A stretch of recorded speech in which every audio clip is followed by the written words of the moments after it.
찬송가 406장 찬양하시겠습니다. 찬송가 406장입니다.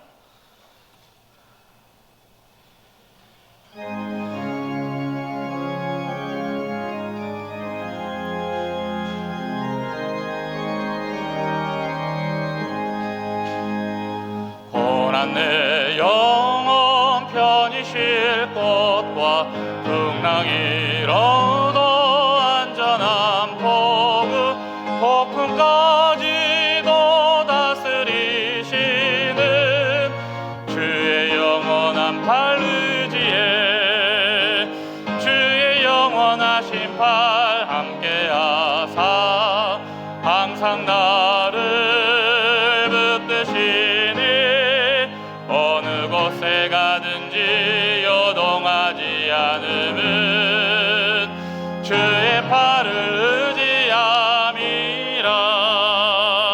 세상 친구들 나를 버려도 예수를 함께 동행함으로 주의 은혜가 충만하리니 주의 영원한 팔 의지에 주의 영원하신 팔 함께하사 항상 나를 붙드시니 어느 곳에 가든지 요동하지 않음은 주의 팔을 의지함이라. 나의 믿음이 연약해져도 미리 예비한 힘을 주시며 위태할 때도 안보하시는 주의 영원한 팔 의지에 주의 영원하신 팔 함께하사 항상 나를 붙드시니 어느 곳에 가든지 요동하지 않음은 주의 팔을 의지함이라. 능치 못한 것 주께 없으니 나의 일생을 주께 맡기며 나의 모든 짐 대신 지시는 주의 영원한 팔 의지에 주의 영원하신 팔 함께하사 항상 나를 붙드시니 어느 곳에 가든지 요동하지 않음은 주의 팔을 의지함이라. 다 같이 일어나셔서 각 가족과 옆 사람과 인사하겠습니다. 주님의 이름으로 축복합니다.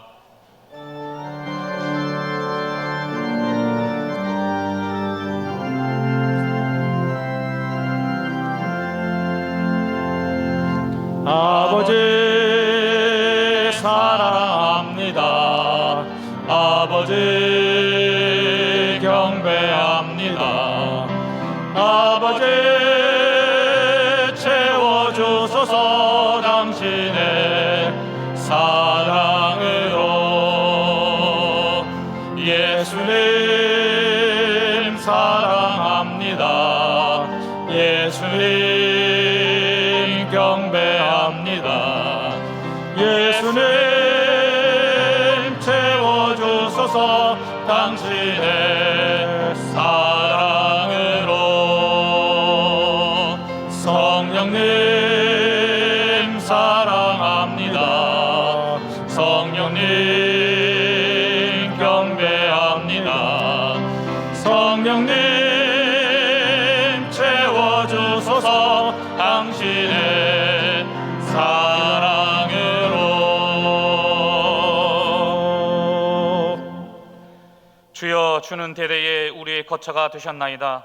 산이 생기기 전 땅과 세계도 주께서 조성하시기 전 곧 영원부터 영원까지 주는 하나님이시니이다. 우리의 모든 것 되시는 주님, 거룩하고 복된 주일 온전히 하나님만을 예배합니다. 우리의 예배를 기뻐 받아 주시옵소서. 우리 대대의 거처가 되시며 산과 땅과 세계도 조성하시기 전 영원부터 영원까지 우리의 주님이신 성삼위 하나님께 예배드립니다. 홀로 영광받아 주시옵소서. 예수 그리스도의 이름으로 기원하옵나이다. 아멘.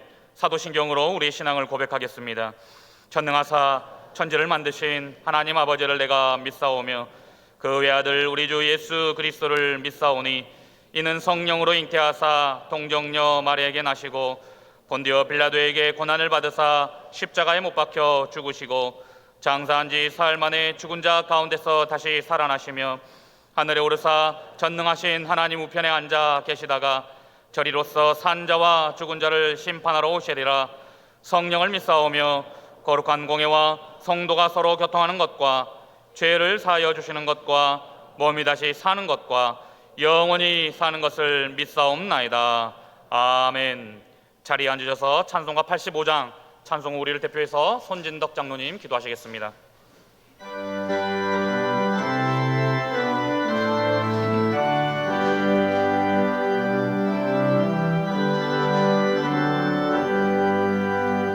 구주를 생각만 해도 이렇게 좋거든. 주 얼굴 배울 때에야 얼마나 좋으랴. 만민의 구주 예수의 귀하신 이름은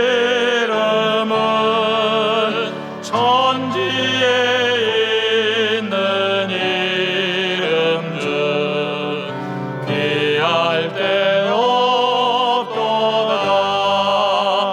참 회개하는 자에게 소망이 되시고 구하고 찾는 자에게 기쁨이 되신다. 예수의 넓은 사랑을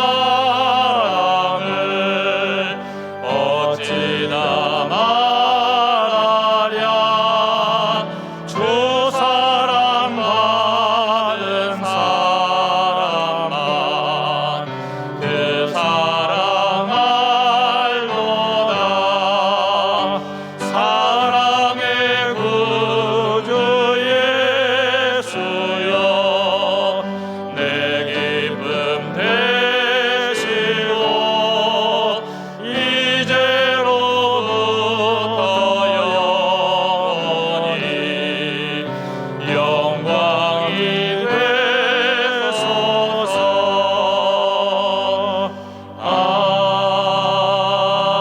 아멘.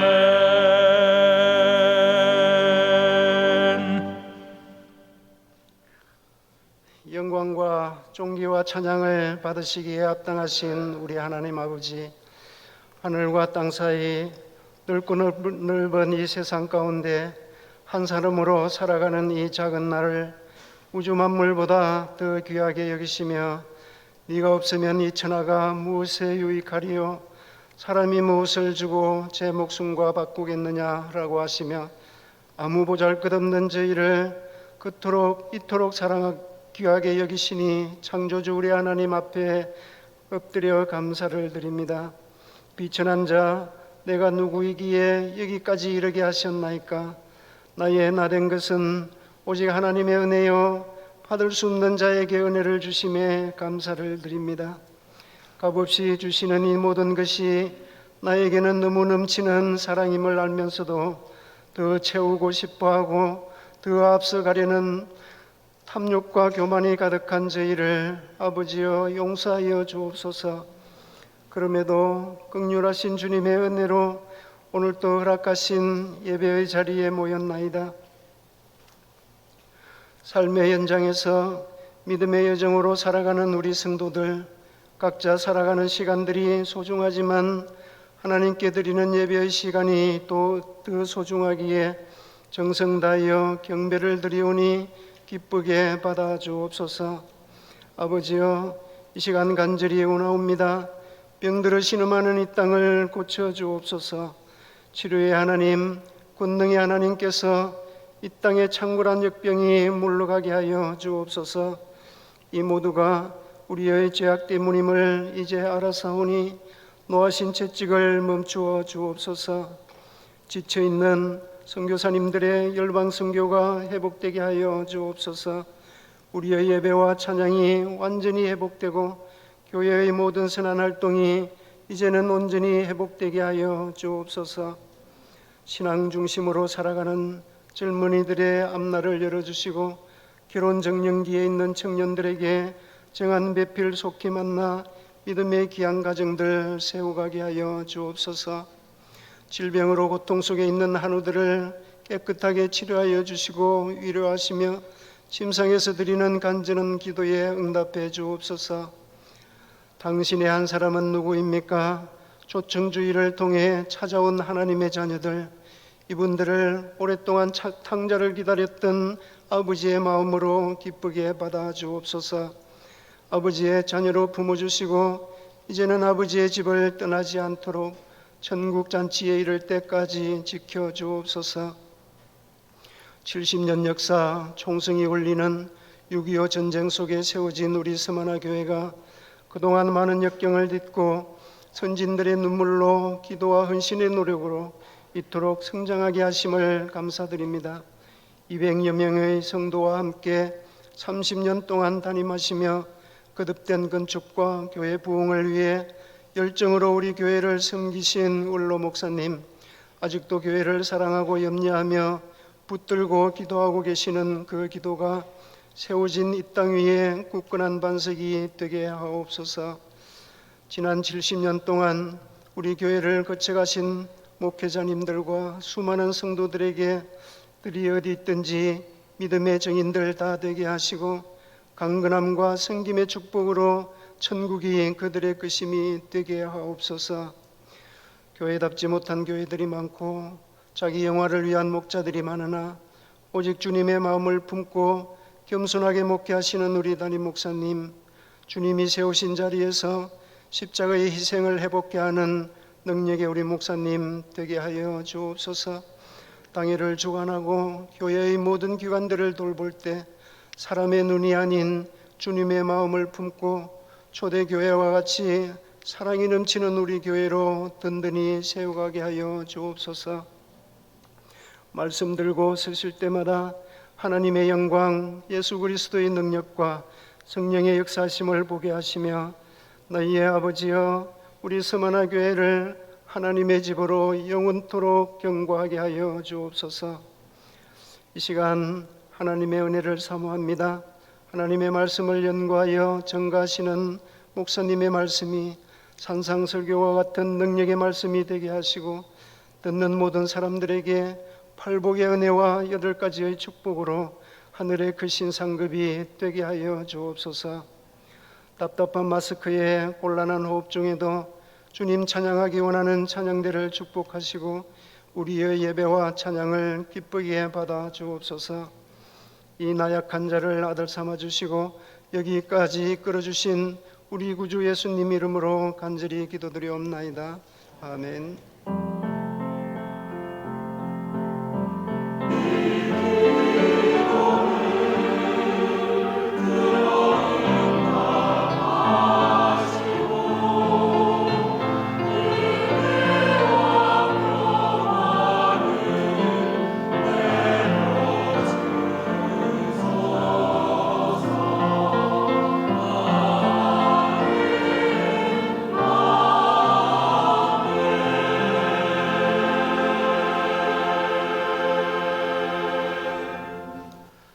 찬송가 216장 4절 찬양하시면서 봉헌하시겠습니다.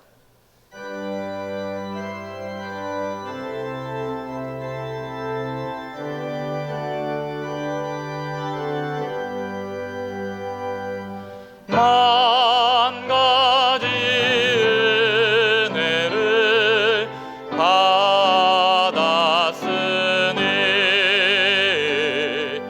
내 평생 슬프나 즐거운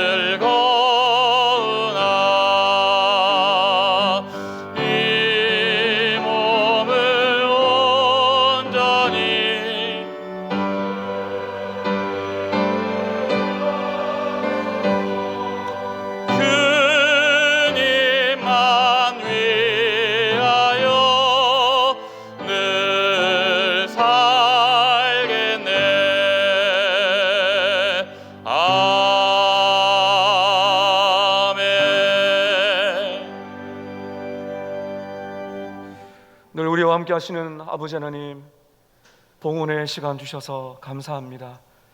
내가 누구이며 내가 무엇을 가지고 살고 있는지 깨닫게 하셔서 내 인생이 내가 주인이 아니라 하나님을 이심을 우리가 믿습니다. 물질이 내가 움켜쥐으러 갈 때 사라질 것이지만 봉헌하는 이 시간을 통하여 주신 이가 주님이시라는 사실을 우리가 믿습니다. 이렇게 코로나로 인하여 경제적으로 어렵고 힘들어 여전히 하나님의 도우심을 기다리고 있으며 또 여러 가지 많은 급박한 상황 속에서 하나님 앞에 간절히 기도하는 일터가 있습니다. 하나님 아버지 도움이 아니면 살 수가 없습니다. 사랑하는 우리 성도들의 일터를 돌아봐 주시고, 아버지 하나님 외롭고 지치고 상하고 힘든 그 끼니를 걱정하는 우리의 성도들의 삶 속에 우리 하나님 하늘 바라보며 기도할 때 약속하신 대로 이런 것을 채워주시며 그의 나라와 그 일을 구할 때 필요한 것을 더해 주시는 하나님의 공급하심 경험하도록 도와주시옵소서. 일터가 주의 손에 있습니다. 우리 성도들 많은 근심과 아픔과 눈물 가지고 살아가고 있습니다. 아버지 하나님, 이 물질이 귀하오니 이 물질이 기도하는 가운데 우리 교회 안에 그리고 원근 각처의 선교지까지 고통 많은 영혼들의 심령을 새롭게 하고 예수님께로 오게 만들어주며 상하고 아파하고 외로운 심령들에게 주님이 주시는 평강과 기쁨을 흘려보낼 수 있는 축복의 통로가 되게 하여 주시옵소서. 주님, 건강도 주님이 주신 것이고 시간과 미래와 가정, 우리 수능을 친 우리 자녀들 미래까지 내 손에서 할 수 있는 것이 아무것도 없습니다. 최근 들어서 암투병을 하시는 성도들이 많아졌습니다.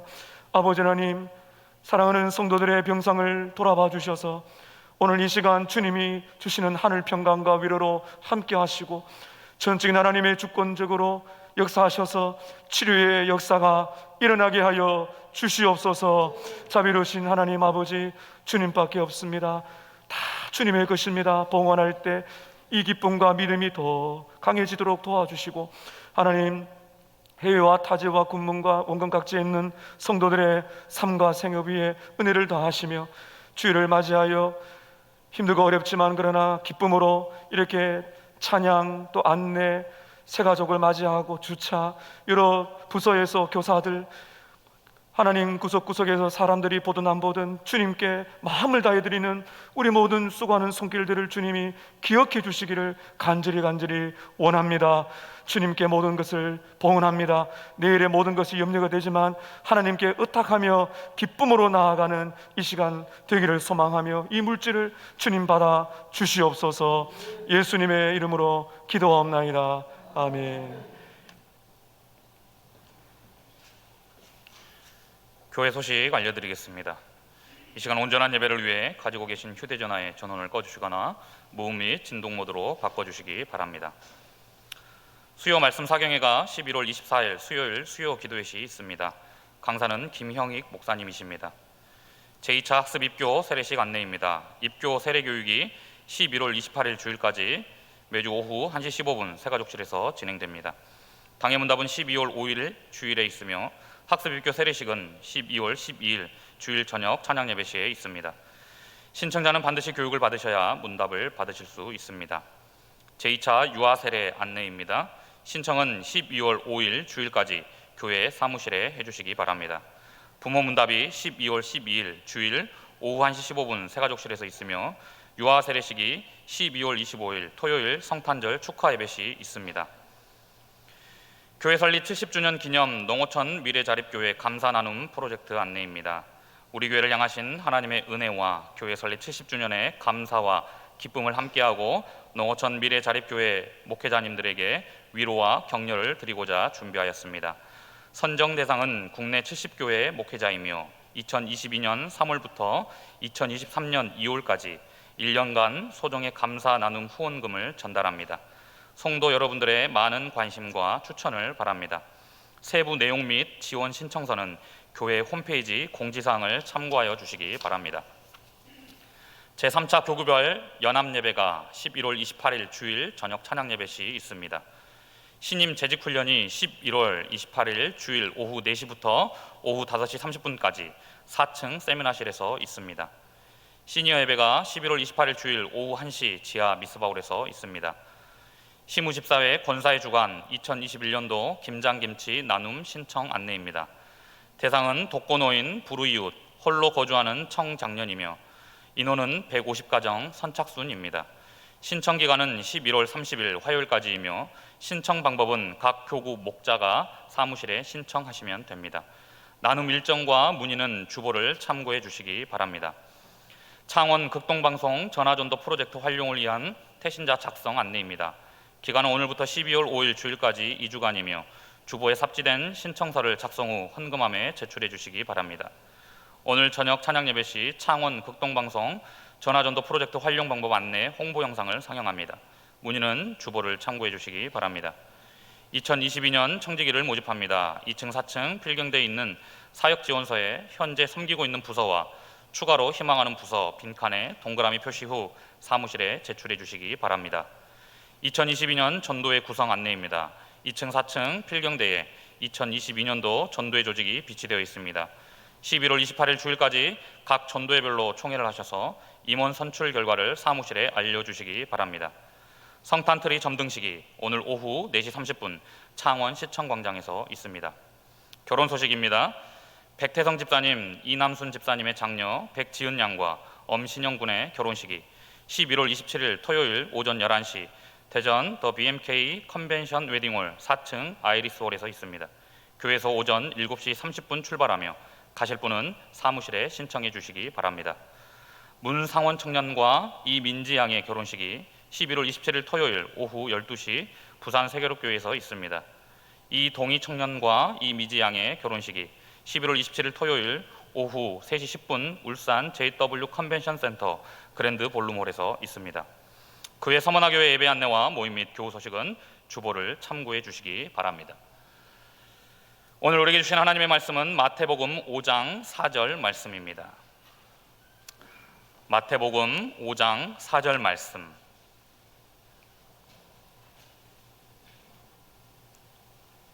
제가 봉독해 올리겠습니다. 애통하는 자는 복이 있나니 그들이 위로를 받을 것이며. 이 말씀은 하나님의 말씀입니다. 아멘. 시온 찬양대 찬양으로 하나님께 영광 올려드린 후 배성현 목사님 말씀 선포하시겠습니다.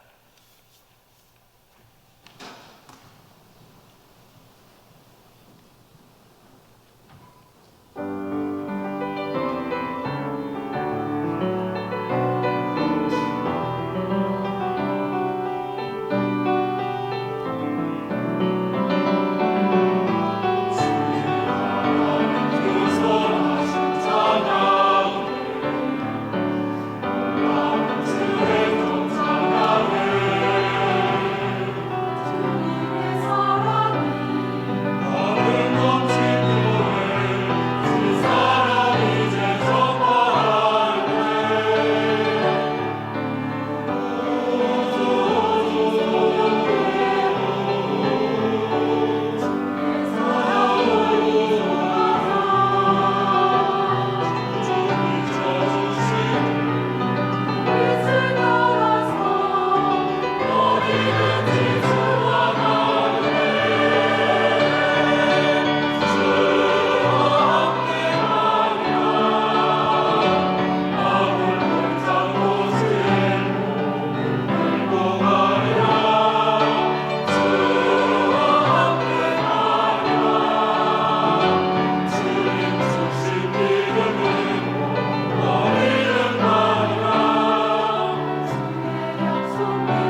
감사합니다.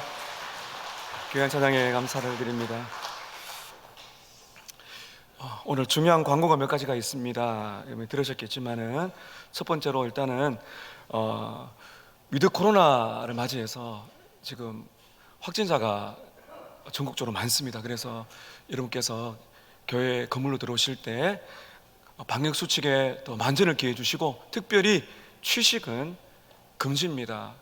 우리 교사회 또 우리 부서 모임 학생들 할 것 없이 절대로 취식은 여러분 하지 마시고요. 나나쯤이야 하다 보면 큰일 납니다. 교회가 든든하게 서갈 수 있도록 여러분께서 도와주시기를 부탁을 드리고요. 다가오는 수요일 날 수요 말씀 사경회가 있습니다. 코로나 전에는 우리가 3일 정도로 말씀 사경회를 중요한 일정으로 잡았는데 올해 수요일 날 하게 됩니다. 김영희 목사님 오셔서 귀한 말씀 전해주실 터이니 우리 성도님들께서 오셔서 또 많은 은혜 받으시고, 또 상황이 여의치 않을 경우에는 또 방송으로 여러분께서 함께 주시기를 바랍니다. 교회 70주년을 맞이해서 우리가 가정예배, 너무 감사하다는 소식을 제가 듣고 있습니다. 가정예배, 그 다음에 미래자립교회 섬김에 여러분 많이 또 지원해 또 주시기를 바라고요. 김장김치 나눔에 우리 시무지사님들께서 재정을 또 함께 해주셔서 감사드리고, 우리 권사회께서 또 도와주셔서 독거노인, 불우이웃, 홀로 거주하는 청장년을 돕습니다. 또 많이 여러분 격려해 주시고 또 참여해 주시기를 바랍니다. 주보 안에 보시게 되면 창원 극동방송 전화전도 프로젝트가 있습니다. 여러분께서 꼭 전도를 해야 되는데 하시는 분이 계시면 이름을 적으셔서 헌금함에 넣게 되시면은 창원 극동방송에서 전화로 연결해 주십니다. 그래서 복음을 전하시는 귀한 기회가 되니까, 우리가 태진제 작정도 지나갔지만은 여러분이 꼭 복음을 전해야 되겠다 그런 분이 계시게 되면 극동방송에서 이렇게 귀한 일을 하고 계시고요. 우리 창원 지역에 우리 서문화교회가 전도 폭발팀이 있는데 선정이 되어서 이렇게 귀하게 사역하고 계십니다. 기도해 주시고 여러분 또 참석해 주시면 큰 은혜의 시간이 될 줄로 믿습니다. 저는 수년 전 거리를 걷다가 버스 정류장 광고를 보고 참 재미있는 사진이다 하고 느낀 적이 있는데요. 똑같은 아이가 왼쪽에는 이제 찡그러져 있는 얼굴을 하고 있고 오른쪽에는 웃는 얼굴입니다. 그리고 그 광고판 중앙에 보면 이런 질문이 있었어요. 어느 얼굴이 더 좋습니까? 웃으세요. 길을 지나가다가 웃긴 웃었습니다만은, 이 세상을 보시면은 웃는 걸 좋아하죠. 기분 전환을 위한 TV 프로그램, 먹방 프로그램, 오락 프로그램들이 차고 넘칩니다. 사람들은 기분이 언짢고 또 마음이 또 쓸쓸하게 되면 술 한잔 하고 잊어버리자, 잊어버리는 걸 원하죠. 잊어버리고 그냥 주어진 삶을 즐기자 이렇게 말을 합니다. 요즘에는 웃음 치료사가 있더라고요. 교회 안에서도 웃음 치료사를 모셔가지고 워낙 사람들이 안 웃는지 웃음을 주도록 또 마음을 치료하는 그러한 일들을 또 하십니다. 제가 어릴 때 꼭 빼먹지 않고 가족이 함께 봤던 TV 프로그램이 있었습니다. 아마 우리 어르신들 기억하실 겁니다. 웃으면 복이 와요. 아시죠? 어릴 때 보면 이제 제가 웃으면 복이 와요 그 단어를 몰라가지고 웃음 복이 엄마 웃음 복이 언제예요? 그 웃음 복이 보러 가자 이래가지고 하니까 굉장히 재밌고, 제가 이 말씀 준비하다가 검색해 보니까 옛날 그게 나와 있더라고요. 세상은 웃으면 복이 있다 그러죠. 밝게 웃어라. 어른들이 그렇게 말을 합니다. 웃어야 복이 들어오지, 얼굴 찡그리지 마라. 항상 웃고 기쁘게 살면 복이 온다, 복이 들어온다 이렇게 말을 합니다. 그런데 여러분, 오늘 이런 정황, 이런 우리의 세상의 삶의 모습을 보면서 오늘 예수님의 말씀을 읽는다면은 사람들이 어떻게 생각할지 모르겠어요. 예수님은 이렇게 우리에게 말씀했습니다. 불멸의 행복, 사라지지 않는 영원한 행복을 가지는 사람이 누구냐? 심령이 가난한 사람이다. 그 다음에 오늘 4절에 보면 애통하는 사람이다, 우는 사람이다. 그 사람이 복이 있다고 말씀을 하시는 것입니다. 세상은 웃어라, 웃어야 복이 있다 말씀하시는데 예수님은 울어라, 애통해라, 그래야 복이 있다고 말씀을 하시는 것이죠. 여러분, 그래서 이것이 과연 어떤 의미인가를 우리가 분명히 봐야 됩니다. 예수님께서 너무 우리의 삶을 모르시는 것이 아닐까요? 어떻게 슬퍼하며 우는 사람을 보며 당신 계속 우세요, 복이 있을 것입니다 말을 한다면 이것이 여러분 얼마나 위로가 되고 또 격려가 되겠습니까? 예수님께서 말씀하신 행복은 우리가 지난주 보았듯이 피상적이지 않습니다. 그리고 힘들어도 억지로 얼굴에 미소를 짓는 가면을 쓴 것이 아닙니다. 여러분, 우리는 이럴 때 많지 않습니까? 사람들을 대해야 되니까. 이게 잘 습관화된 분들, 뭐 공공기관이나 뭐 백화점이나 상점에 가다 보면은 손님이 들어오면은 갑자기 얼굴이 바뀌죠. 얼마나 밝게 맞이하는지 모르죠. 예수님이 말씀하시는 그거는 이것이 아닙니다. 불멸의 행복입니다. 오늘 주님이 말씀하시기를 애통하는 자가 불멸의 행복을 누릴 것이다. 오늘 이 말씀, 이것이 복음의 귀한 내용입니다. 이게 역설적인 비밀입니다. 오늘 이 말씀 여러분과 함께 나가고자 합니다. 첫 번째는 애통이 무엇인가 하는 것입니다. 예수님이 말씀하시는 애통이 무엇인가? 애통이란 단어는 사실 우리가 많이 쓰지 않습니다. 한자로 보게 되면요, 슬플 애, 그리고 슬프고 아플 통, 통해한다, 통증이 있다, 막 그런 의미로 쓰는 것 같아요. 애통한다 했을 때는 이게 강조하는 것이죠. 몹시 슬퍼하는 감정을 말합니다. 이제 감정이 몹시 슬퍼하는 것이죠. 우리 땅에 살아갈 동안에 슬픈 일을 많이 경험합니다. 여러분께서는 언제 가장 슬프셨어요? 갑자기 질병이 와서 건강을 잃었을 때, 또 갑작스러운 사고, 또 경제적인 어려움이 오게 되고 내가 원했던 것이 실패로 돌아갈 때 우리는 슬픕니다. 때로는 눈물이 흐릅니다. 그러나 우리가 이 땅을 살아갈 때 가장 우리의 마음을 쓰라리게 만드는 고통, 그 슬픔이 있다면 죽음일 것입니다.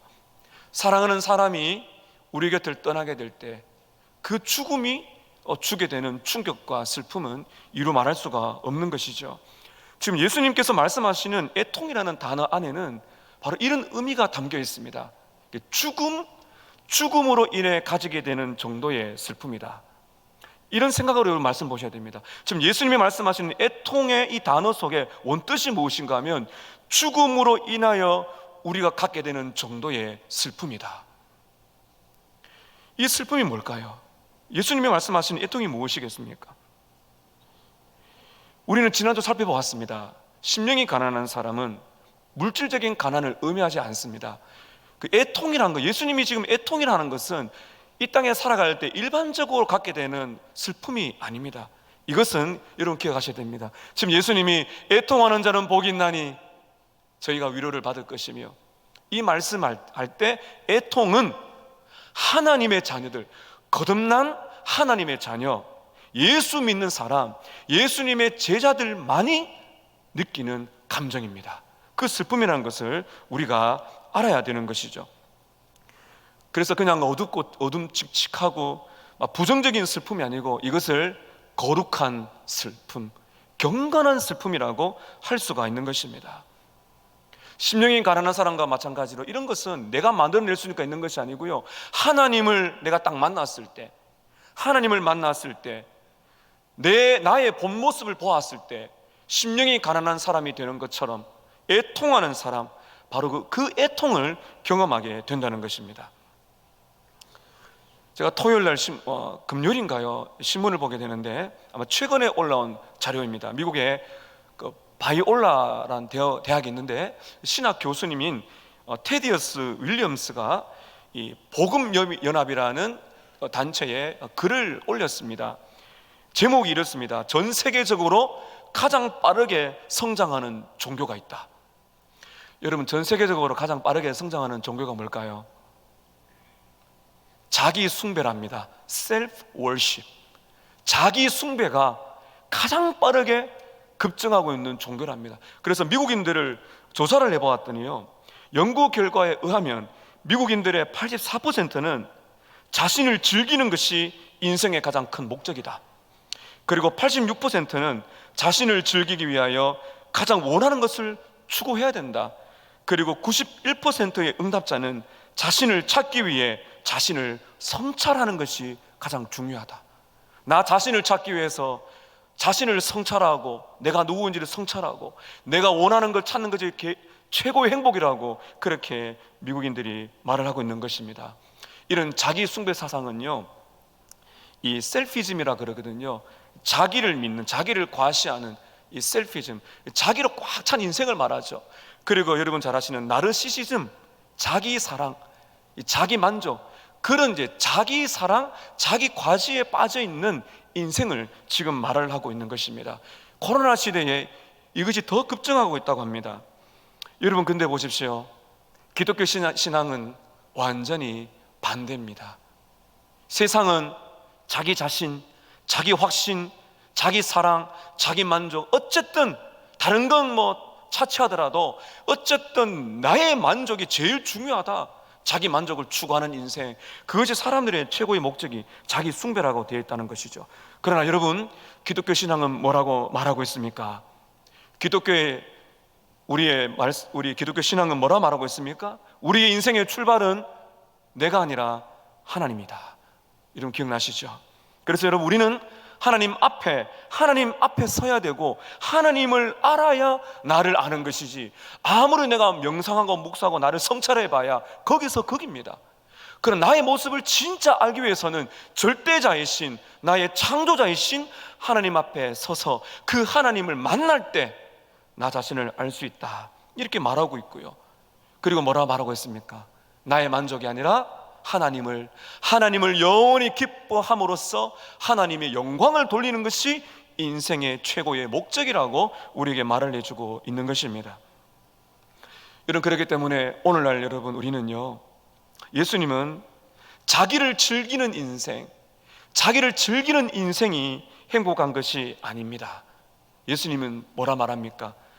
나를 즐기는 인생이 아니라 하나님 앞에서 나를 발견한 인생, 하나님 앞에서 나를 발견한 인생이 진짜 행복한 인생이다. 오늘 그 사람이 누구라고 말하고 있습니까?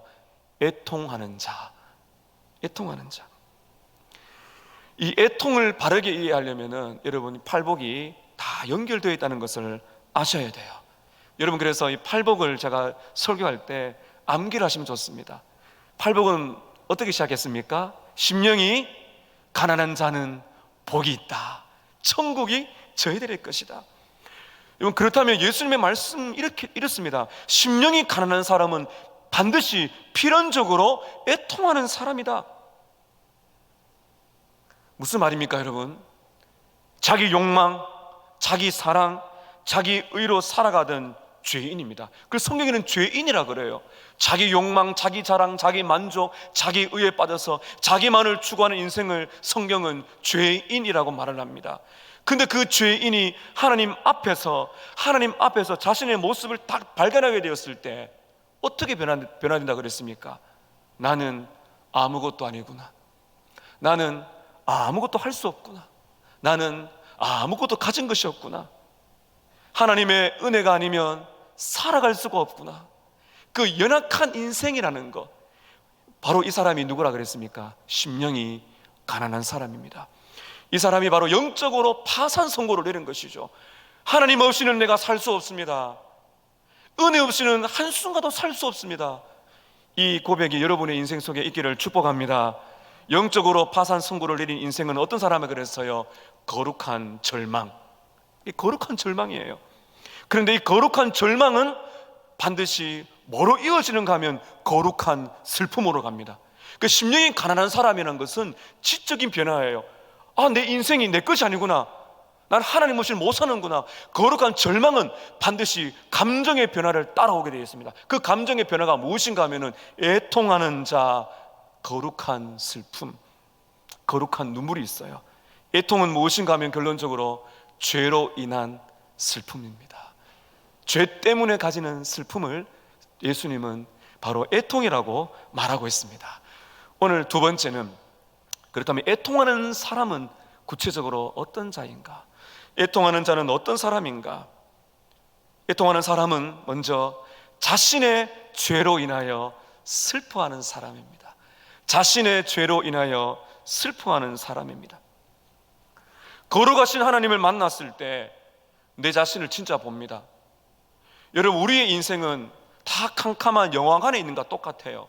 기독교 강요에 보면은 존 칼빈이 그럽니다. 이 세상 사람들은 다 캄캄한 극장 안에 있다. 이런 불을 다 끄놓은 영광 안에 앉아있다 생각해 보세요. 거기에 수백만 원, 수억 되는 옷을 입고 있든지 남루한 옷을 입고 있든지 다 똑같다는 겁니다. 그게 다 죄인이라는 것이죠. 그런데 그 순간에 빛이 딱 들어오게 되면 진짜 나를 보는 거죠. 빛 대신 하나님을 만나게 되는 거, 그게 이제 내가 구원을 받는다는 것입니다. 하나님을 만났을 때 내 안에 가득 차 있는 것은 죄구나, 그 죄를 보게 된다는 것입니다. 예수님께서 나를 위하여 죽으실 정도로 내가 그렇게 죄가 많단 말인가, 그렇게 깨닫게 되는 것이죠. 예수님을 처음 믿었을 때 이 애통이 오죠. 여러분 경험해 보셨습니까? 예수님을 처음 뵙게 될 때 나의 죄로 인하여 그 예수님이 십자가에 달려 죽으셨다 깨달았을 때 어떻습니까?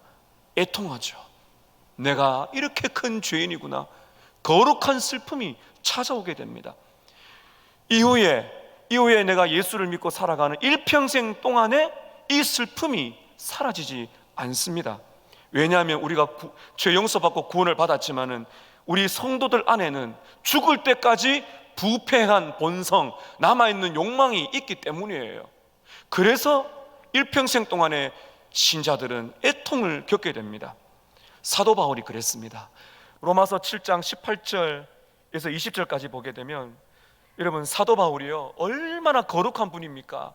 예수님을 가장 많이 닮은 분이라고 말하지 않습니까? 그런데 그가 그렇게 하나님의 은혜를 받고 살았지만은 로마서 7장 18절 이하에 보면 이렇게 애통합니다.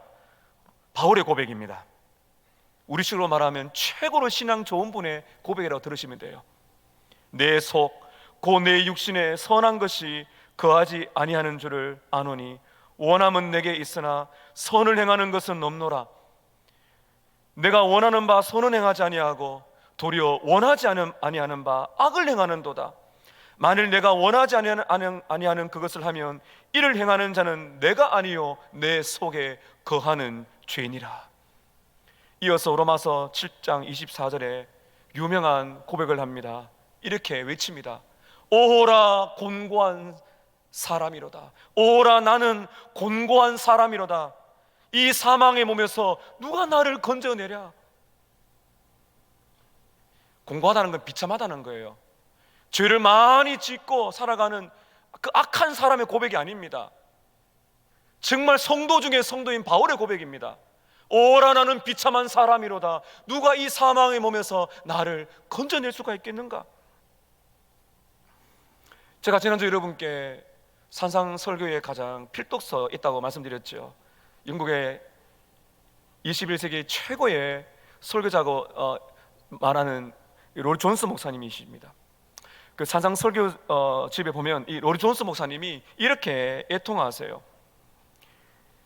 내 속에서 나를 이처럼 행동하게 만드는 것이 무엇일까? 왜 나는 자꾸 분노할까? 왜 나의 성질은 이렇게 못될까? 어째서 나는 나를 절제할 수 없을까? 왜 나는 이렇게 불친절하고 시기심이 많고 왜 이렇게 악한 생각을 품는 것일까? 최고로 위대한 설교자로 말하는 로이 존스 목사님의 생생한 고백입니다. 사랑하는 여러분 어떻습니까? 이것은요 정상적인 성도의 슬픔이라는 것을 아셔야 됩니다. 여러분 잘 들어보세요. 우리가 신앙이 깊어지면, 신앙이 성숙하면 성숙할수록요 하나님을 가까이 만납니다. 그럼 어떤 일이 일어나는지 아세요? 내가 신앙이 자라고 하나님을 더 깊이 만나게 되면 애통이 깊어집니다. 애통이 깊어집니다.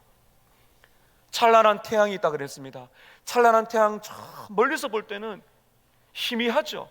그런데 태양을 더 가까이 가면 갈수록 나의 어두움이 더 밝게 보이는 거예요. 이게 신앙생활입니다. 기독교 강요에 보면 존 칼빈이 그렇게 말을 했습니다. 이 세상 모든 사람들은 어두운 이 영화관에 있는 것과 똑같다. 다 캄캄하다. 그럴 때 빗줄기가 쫙 들어오게 될 때 진짜 내 모습을 바라본다 그랬습니다. 여러분 하나님을 더 가까이 만나고 은혜를 더 많이 받다 보면요 하나님을 가까이 는 빛 대신 하나님의 말씀을 듣다 보면은 내 죄가 더 많이 보이게 되는 것이죠. 다시 말하면 신앙이 자랄수록 죄를 깨닫는 속도가 빠릅니다. 그리고 죄가 더 민감해집니다. 신앙이 어릴 때는 잘 몰라요. 그런데 말씀을 많이 듣고 인격이 성숙하고 이 신앙적으로 내가 자라나다 보면은 이전에 몰랐던 죄에 대한 영적인 민감성이 발견됩니다. 그래서 이게 죄구나, 이것도 죄구나 하는 그런 영적인 민감성이 자라나게 되는 것이죠. 자기 안에 있는 부패성이 더 많이 보여지게 되는 것입니다. 여러분 보십시오. 하나님을 더 깊이 만나고 하나님의 은혜를 더 많이 받다 보면요, 우리가 여러분 어떤 고백을 하게 됩니까? 하나님의 은혜와 사랑은 그 하늘을 두루마리 삼고 바다를 먹물 삼아도 다 기록할 수 없는 하나님의 은혜와 사랑을 경험하다 보면 어떻습니까? 하나님께서 이렇게 나에게 많은 은혜를 주셨는데 왜 나는 하나님을 더 사랑하지 못할까? 왜 나는 하나님께 더 감사하지 못하고 왜 이렇게 불평과 불만과 원망을 달고 살까? 어떻습니까 여러분? 은혜를 많이 받다 보면 왜 나는 주일날 와서 말씀 듣고 기도하며 돌이키는데 내 생활 현장 속에서 왜 이렇게 화를 내고 내 입술로 그렇게 가족들과 이웃들의 마음을 아프게 할까? 왜 나는 이렇게 하나님의 말씀을 지켜내지 못하는가? 이러한 슬픔이 찾아오기 시작하는 겁니다. 이것이 살아있는 성도예요. 이게 진짜 내 영혼이 살아있다는 증거입니다. 좀 전에 말씀드렸지만은 신앙적으로 우리가 가장 본받아야 할 예수님을 가장 본받은 인물 바울이요, 그가 이제 죽음에 임박하게 됩니다. 죽음이 다가오게 될 때 신앙적으로 가장 성숙했을 때 이제 지은 서신이 디모데 전후서입니다. 그런데 디모데전서 1장 15절에 보면요, 놀라운 고백을 합니다. 신앙의 절정기에 이르렀을 때 정말 고난과 고통과 순교의 그런 직전까지 가는 그 신앙 속에서 디모데전서 1장 15절에 바울이 이렇게 고백합니다. 미쁘다 모든 사람이 받을 만한 이 말이요, 그리스도 예수께서 죄인을 구원하시려고 세상에 임하였다 하였도다. 예수님이 죄인을 구하려고 이 세상에 오셨다. 그 다음에 이렇게 고백합니다. 죄인 중에 내가 괴수입니다. 우두머리라는 거죠. 죄인 중에 내가 우두머리입니다. 바울만큼 예수 믿고 나서 거룩하게 산 사람이 누가 있어요? 여러분 성경을 보세요. 여러분 조금 관심 있으시면은 이 교회사나 신앙 정기문을 한번 읽어보세요. 신앙이 깊어지고 성자다운 사람들일수록 죄인 중에 내가 괴수입니다. 나 같은 죄인 살리신 주 은혜, 그 고백이 더 깊어질 수밖에 없는 것입니다. 여러분 어떠세요? 여러분 혹시 죄를 너무 가볍게 여기지 않습니까? 죄를 무시하며 살지 않습니까? 아이고 뭐 또 회개하면 용서해 주시지 뭐, 그렇게 넘어가지 않습니까? 오늘날 이것이 교회에 만연된 영적인 질병입니다. 절대로 여러분 죄는요 가볍게 다루어서는 안 됩니다. 왜냐하면 그 죄값을 치르기 위해서 예수님이 죽으셔야 됐거든요. 그 죄 문제는 절대로 가볍게 넘어갈 수가 없는 것입니다. 그래서 여러분 참 예수를 믿은 거듭난 신자는 애통할 수밖에 없죠. 여러분 우리가 참된 신자라면 찬송가 143장의 아이삭 와츠처럼 고백하게 될 것입니다. 나중에 한번 여러분 찬송가 143장 한번 불러보십시오. 이렇게 아이삭 와츠가 고백합니다. 웬 말인가 날 위하여 주 돌아가셨나, 이 벌레 같은 날 위에 큰 해 받으셨네. 내 지은 죄 다 지시고 못 박히셨으니 웬 일인가 웬 은혜인가, 그 사랑 크셔라. 나 십자가 대할 때에 그 일이 고마워 내 얼굴 감히 못 들고 눈물 흘립니다. 이렇게 자신을 애통하는 사람이 신자이며 예수의 제자입니다. 이렇게 살아가시기를 축복합니다. 여러분 애통하는 사람은 먼저 자신의 죄 때문에 웁니다. 슬퍼합니다. 근데 여기서 그치지 않아요. 놀라운 변화가 생깁니다. 예수님을 닮아가는데요 다른 사람들의 죄 때문에 슬퍼합니다. 이게 놀랍습니다. 다른 사람들의 죄, 예수를 닮아가는 성도가 신앙이 성숙하다 보면 예사롭지가 않습니다. 우리 성도들 중에서 이렇게 큰 병이 있더라, 내가 아픈 것 같죠. 하나님 그런 마음 부어주세요. 함께 아파하고 기도하게 하시는 마음을 주십니다. 그런데 오늘 이 애통 중에 애통이 무엇인가 하면 죄입니다. 이 땅에 예수를 알지 못하고 그 죄 때문에 영원한 멸망으로 가는 인생들 바라보면서 내 마음에 변화가 생깁니다. 이전에는 그런 마음 없었는데 안타까운 마음이 들어요. 그리고 불쌍히 여기는 마음이 듭니다. 그리고는 하나님의 은혜로 기도하기 시작합니다. 슬픔이 몰려오게 되는 것이죠. 그것뿐만 아닙니다. 이 세상에 벌어지는 사건들을 바라보면서 슬퍼합니다. 여러분, 세상을 보십시오. 이 사회 안에 만연되어 있는 여러분 이 질병, 이 코로나, 그리고 여러분 이 수많은 범죄, 이렇게 과학기술이 발전하고 문명이 발전하고 이렇게 문화가 높이 올라감에도 불구하고 정말 입에 담을 수 없는 그런 잔인하고 그런 말도 되지 않는 음란과 살인과 그런 부정부패가 얼마나 여러분 깊게 뿌리 박혀 있습니까? 지금 우리가 겪고 있는 이 코로나 바이러스, 사람들은 왜 이런 일이 왔을까? 제도의 문제다, 정치의 문제다, 사람에게 말을 하지만은 정말 예수 믿는 사람들은 달라야 됩니다. 애통하는 사람입니다. 무엇입니까? 이 모든 일들이 자연재해나 전쟁이나 기근이나 이 수많은 인생들에 일어나고 있는 고통이, 이런 팬데믹이, 이런 전염병이 왜 왔는가? 죄로 인한 결과다. 그래서 성도들이 이걸 알아요. 그래서 여러분 기도하잖아요. 주님, 우리의 죄를 용서해 주십시오. 왜 그렇게 기도하세요? 한국교회가 그렇게 기도를 많이 하고 있고 기도를 해야 됩니다. 이 코로나 시대에 주님, 우리의 죄를, 이 나라 민족의 죄를 용서해 주십시오라고 기도합니다. 바로 그것입니다. 성도는요, 나뿐만 아니라 이 땅에 일어나고 있는 모든 일들, 이러한 죄가 가져다 오는 인생의 불행이 이 땅에 일어나는 모든 사건 사고예요.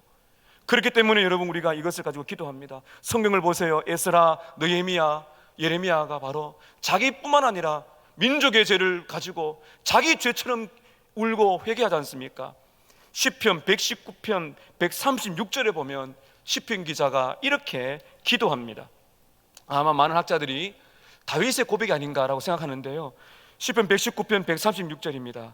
그들이 주의 법을 지키지 아니하므로 내 눈물이 시냇물처럼 흐르나이다. 내 눈물이 시냇물처럼 흐르나이다. 왜? 예수님을, 하나님을 알지 못하고 죄를 짓는 사람을 바라보니까 내 눈에 눈물이 시냇물처럼 흐릅니다. 성경을 보게 되면 다른 누구보다도 다른 사람의 죄 때문에 우신 분이 있습니다. 바로 예수님입니다. 성경을 보면 예수님이 우셨다는 장면이 크게 3번 나오는데 그 중에 2번이 무엇인가 하면 다른 사람의 죄 때문에 우십니다. 요한복음 11장 35절에 보면 죽은 나사로가 무덤에 들어갔어요. 주위에는 가족들과 유대인들이 울고 있습니다. 예수님께서 나사로의 무덤 앞에서 우셨다라고 그런 기록이 있는데 왜 우셨는가? 요한복음 11장 33절 바로 우셨다는 기록 바로 앞에 보게 되면 이렇게 나옵니다. 예수님이 심령의 비통이 여기시고 불쌍히 여기시고 우시더라. 심령이 비통했다는 말은 그 사랑하는 나사로가 죽었기 때문에 아픈 마음도 있지만은 예수님이 비통해 여겼다는 것은 죄로 인한 죽을 수밖에 없는 인생을 바라보시면서 예수님이 눈물을 흘리신 거예요. 썩어질 수밖에 없는 인생, 영원히 죽을 수밖에 없는 인생을 바라보시면서 예수님께서 우신 것입니다. 또 한 번 예수님 우신 것은요, 예루살렘 성을 바라보시면서 우셨습니다. 누가복음 19장 41절에 보면 가까이 오사 성을 보시며 우셨다고 기록되어 있습니다. 왜 우셨는지 마태복음 23장 37절에 보면 예수님이 우시면서 이렇게 말씀하십니다. 예루살렘아, 예루살렘아, 성전이 있는 신앙의 중심지, 그러나 메시아를 기다리지만 메시아를 거부하는 그들에게, 아무리 복음을 전해도 복음을 듣지 않는 그들을 향하여 예수님이 우십니다. 예루살렘아, 예루살렘아, 선지자들을 죽이고 너에게 파송된 자들을 돌로 치는 자여, 암탉이 그 새끼를 날개 아래 모음같이 내가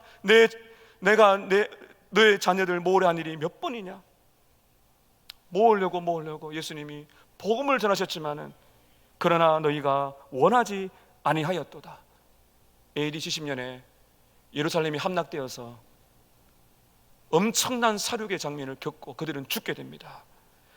오늘 주님께서 이 땅을 바라보실 때도 그렇게 말씀하실 거예요. 예루살렘아, 예루살렘아, 인생아, 인생아, 왜 복음을 듣지 않느냐. 우리 예수님이 지금도 울고 계신 것입니다. 이 예수님의 눈물이 우리와 무슨 상관이 있나요? 상관이 있습니다. 왜냐하면 예수의 제자는 누구를 닮아간다고요? 예수님을 닮아가요. 이게 우리 안에 이런 변화가 일어납니다. 예수를 믿지 않고 죄 가운데 살아가는 사람들, 그들을 향하여 이 마음에 애통하는 마음을 가지게 되는 것이죠. 아마 여러분들 이렇게 말씀하실지 몰라요. 목사님, 저는 분명히 구원받은 것을 믿는데 왜 저는 애통이 부족할까요? 왜 저는 죽어가는 그 많은 영혼을 바라보며 죄 가운데 죽어가는 영혼을 바라보며 왜 이 눈물이 부족할까요? 여러분, 신앙에 성숙해야 됩니다. 신앙에 성숙해야 됩니다. 우리는 기도해야 됩니다. 예수님을 닮아서 나도 예수님을 닮아서 고통 가운데 있는 영혼들을 바라볼 때 함께 울고, 특별히 죄로 인하여 멸망으로 빠져가는 영혼을 바라볼 때 예수님처럼 울 수 있는 능력을 주시옵소서. 하나님이 응답해 주실 줄로 믿습니다. 예수님은 죄가 없기 때문에 자기의 죄 때문에 우신 것은 아니에요. 그러나 우리는 우리 죄 때문에 울어야 되고요, 그리고 예수님처럼 다른 이들 위해서 울어야 되고, 정말 여러분 신문 TV 보면은 정말 너무 가슴이 아플 때마다 누구를 비난하고 욕하기보다는 우리는 그 땅을 바라보면 이 모든 것이 죄의 결과다. 슬퍼하며 울 때 거기 하나님의 역사가 일어날 줄로 믿습니다. 울 수 있는 능력, 애통할 수 있는 이 슬픔이, 경건한 슬픔이 저와 여러분에 있으시기를 주님의 이름으로 축복합니다. 마지막 세 번째는 애통하는 자가 왜 복이 있는가 하는 것입니다. 애통하는 자가 왜 복이 있을까요? 오늘 예수님이 말씀하시죠. 여러분 4절 같이 한번 읽겠습니다. 시작. 애통하는 자는 복이 있나니 그들이 위로를 받을 것이며. 이 팔복의 말씀은 제가 지난번 말씀드렸지만 중간에 왜냐하면이 들어가야 한다고 말씀드렸죠. 애통하는 자는 복이 있다. 왜냐하면 그들이 위로를 받을 것이기 때문이다. 위로가 있다는 것입니다. 성도들은 절망합니다. 내가 왜 이 모양밖에 안 되나? 내가 수십 년 동안 예수를 믿고 기도하며 살아왔는데, 내가 목회자고 중직자고 내가 이렇게 교회를 충성하고 믿음으로 살려고 발버둥 쳤는데 왜 나라는 인간은 이것밖에 안 되는가? 절망이 되죠. 이 강단에 올라올 때 저는 절망을 냈습니다. 내가 지은 죄를 생각하면 내가 올라올 수 없다. 절망스럽죠. 여러분, 예배 드릴 때마다 우리는 하나님 앞에 섭니다. 하나님은 우리의 죄를 엑스레이를 찍는 것처럼 깨닫게 하세요. 절망이 되죠. 그러나 여러분, 이 거룩한 절망, 이 거룩한 슬픔, 애통은요, 그저 어둡거나 칙칙하거나 죽음의 그림자가 드리워지는 것이 아닙니다. 왜냐하면 넘치는 위로가 있기 때문입니다. 무엇이 위로입니까? 나는 내 자신을 바라보며, 이렇게 죄 많은 인생을 바라보며, 이렇게 더디 바뀌는 내 인생을 바라보며 절망합니다. 그리고 슬퍼합니다. 애통합니다. 그때 놀란 글자가 떠오릅니다. 은혜. 은혜가 떠오릅니다. 또 하나, 십자가가 떠오르게 되는 것입니다. 나의 죄 때문에 절망하고 슬퍼하게 될 때, 그때 우리는 깨닫습니다. 구주가 필요하구나. 구주 예수님께서 나 같은 죄인을 위하여 그 참혹한 십자가에 못 박혀 죽으셨구나. 그 예수님의 피는 어떠한 죄라도, 어떠한 악한 죄라도 다 덮음 있고 남을 수가 있다. 내가 어떤 죄를 지었다 할지라도 예수의 피는 다 용서해 주신다. 할렐루야. 여러분, 우리가 겪을 수 있는 최고의 위로가 뭔지 아십니까? 사죄의 은총입니다. 너의 죄가 용서를 받았다. 이것 가지고 가셔야 돼요. 이게 정말 중요합니다. 정말 이것이 우리를 살리는 것입니다. 로마서 7장 24절에 바울의 고백을 앞서 말씀드렸습니다. 오호라, 나는 공고한 사람, 비참한 사람이로다. 이 사망의 몸에서 누가 나를 건져내랴. 내 안에 있는 부패 때문에 바울이 이렇게 애통할 때 로마서 7장 25절 바로 그 다음 절에 바울이 이렇게 기쁨으로 외치고 있습니다. 우리 주 예수 그리스도로 말미암아 하나님께 감사하리로다. 누구 때문에 감사하다고요? 우리 주 예수 그리스도로 말미암아 우리 하나님 아버지께 감사하리로다. 디모데전서 1장 15절에 바울은 나는 죄인 중에 그리스도입니다 말했는데 바로 그 다음 절에 보면은 이렇게 말합니다. 그러나 내가 긍휼을 입은 까닭은 하나님의 은혜와 긍휼이 다가오는 것입니다. 여러분, 그래서 신앙은 이렇게 우리가 정의할 수 있어요. 참된 신앙이라는 것은 하나님 앞에 서는 것입니다. 그러면 여러분 어떻습니까? 먼저 거룩한 절망, 심령이 가난해지죠. 죄를 깨닫습니다. 신앙이 자라면 자랄수록 죄를 깨닫는 것이 깊어집니다. 죄를 깨닫는 것이 깊어지게 되면, 죄가 더 민감해지게 되면 거룩한 슬픔이, 이 애통이 더 깊어집니다. 이때 죄에 대한 절망이, 이 자각이 깊어지고 슬픔이 깊어지면 깊어질수록 하늘 평강과 하늘 위로는 더욱더 충만할 줄로 믿습니다. 이게 신앙입니다. 죄의 깨달음이 깊어지고 애통의 눈물, 죄 때문에 우는 눈물이 깊어지면 깊어질수록 은혜와 위로와 기쁨이 더 충만하다. 그래서 여러분 우리는 위로를 받고 살아갈 수가 있는 것이죠. 안타깝게도 많은 성도들이요, 죄를 깨닫고 애통하면서도 회개하면서도 참된 위로를 얻지 못하고 죄책감에 빠져 가시는 분들이 계세요. 제가 바로 그랬습니다. 얼마나 참 죄 때문에 심각했는지 제가 한번 말씀드렸지 않습니까? 대학교 때 제 별명이 뭐라고요? 세상 죄를 지고 가는 하나님의 어린 양 그랬어요. 네가 무슨 세상 죄를 다 지고 가냐? 얼마나 얼굴이 글루미 어두운지 몰라요. 친구들이 그렇게 이야기했어요. 왜 그렇게 너 세상 죄를 다 지고 가냐?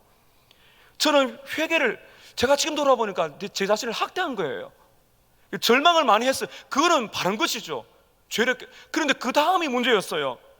여러분 보세요. 내가 죄를 깨달을수록 그 다음에 나를 바라보면 끝나면 안 돼요. 나를 바라보고 끝나면 이건 절망입니다. 고개를 들어서 누구를 봐야 될까요? 십자가를 봐야 되죠. 그러면 여러분, 구주 예수님이 내가 너를 잘 알고 너의 죄를 내 십자가 죽었다, 그 감격 속에 기쁨이 몰려오게 되는 것입니다.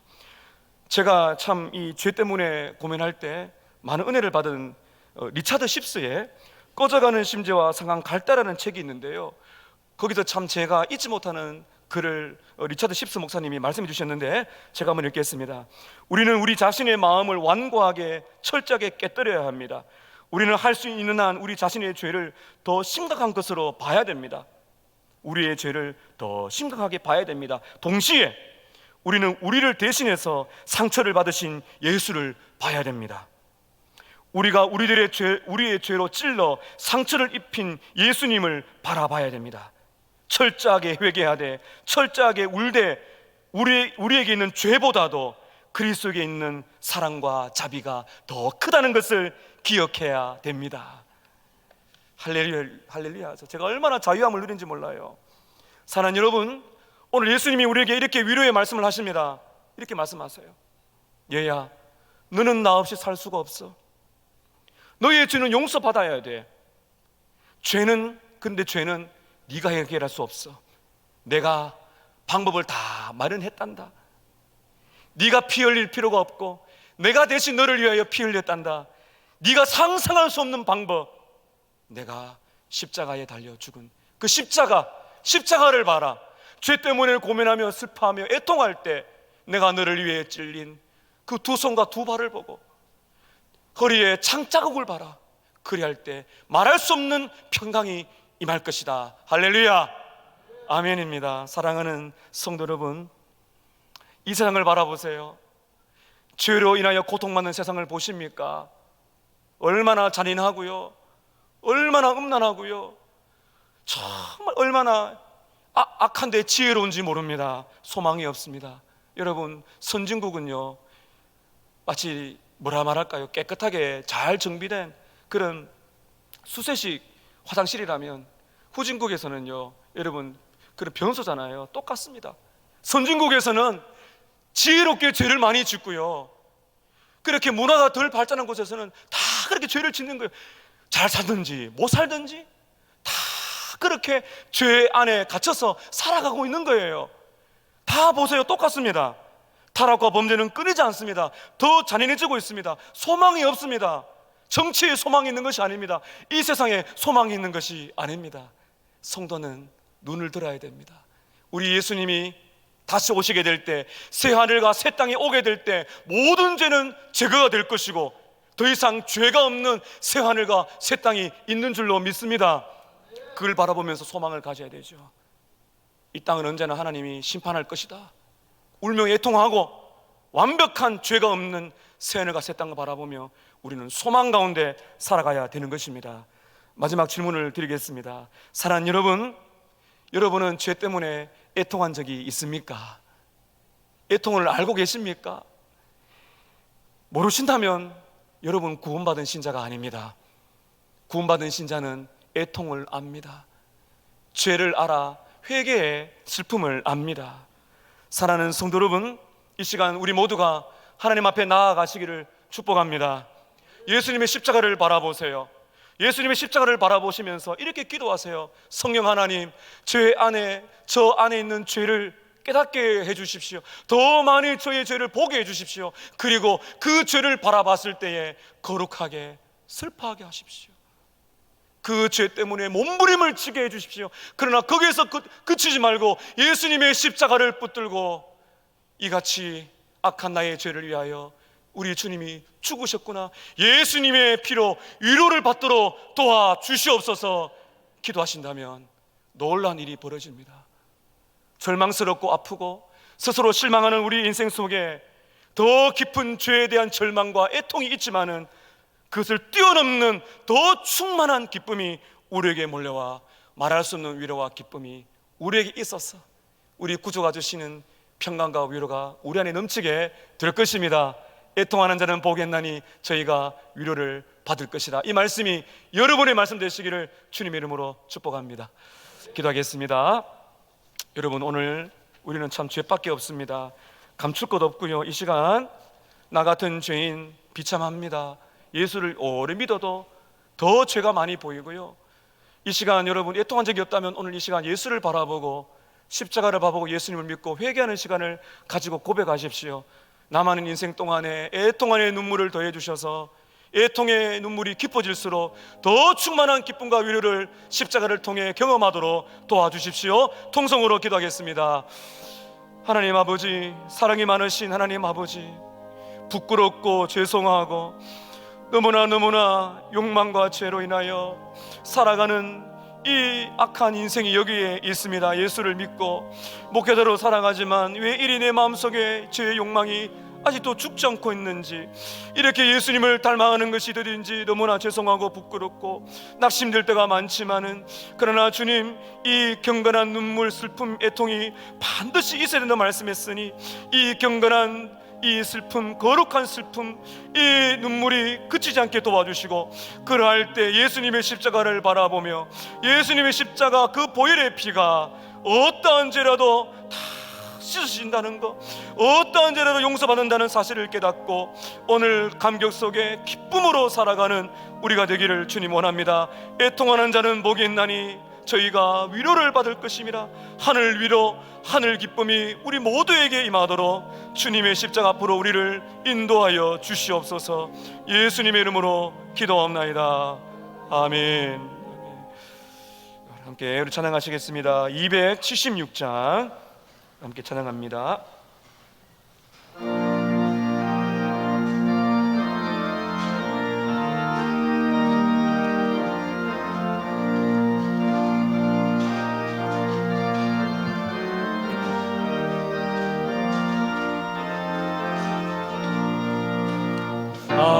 아버지여, 이 죄인을 용납하여 주시고 예수님의 이름으로 구원하여 주소서.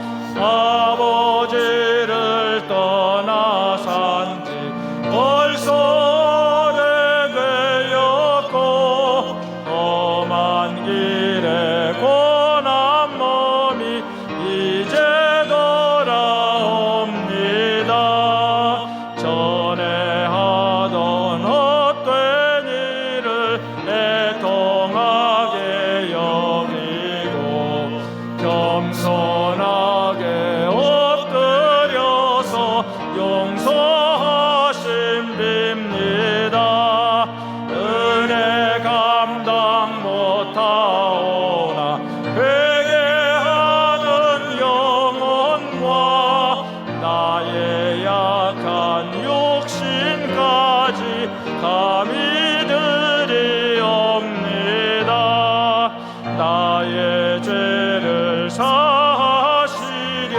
주님 죽으셨으니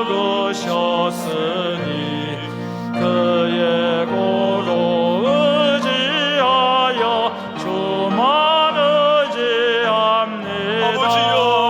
아버지여 용납하사 나를 품어주시고 주의 사랑 품 안에서 길이 살게 하소서.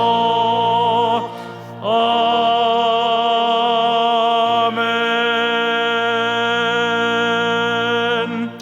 지금은 우리 주 예수 그리스도의 은혜와 하나님 우리 아버지의 크신 사랑과 성령 하나님의 역사하심이 하나님 앞에 서서 십자가 앞에 서서 나의 죄로 인하여 절망하고 죄를 회개하는 슬픔의 눈물이 있을 뿐만 아니라 우리 예수님이 주시는 예수의 피가 모든 죄를 덮는다는 용서하신다는 위대한 복음을 듣고 위로받고 살기 원하는 모든 성도들의 머리 위에 지금부터 영원토록 함께 있을지어다. 아멘.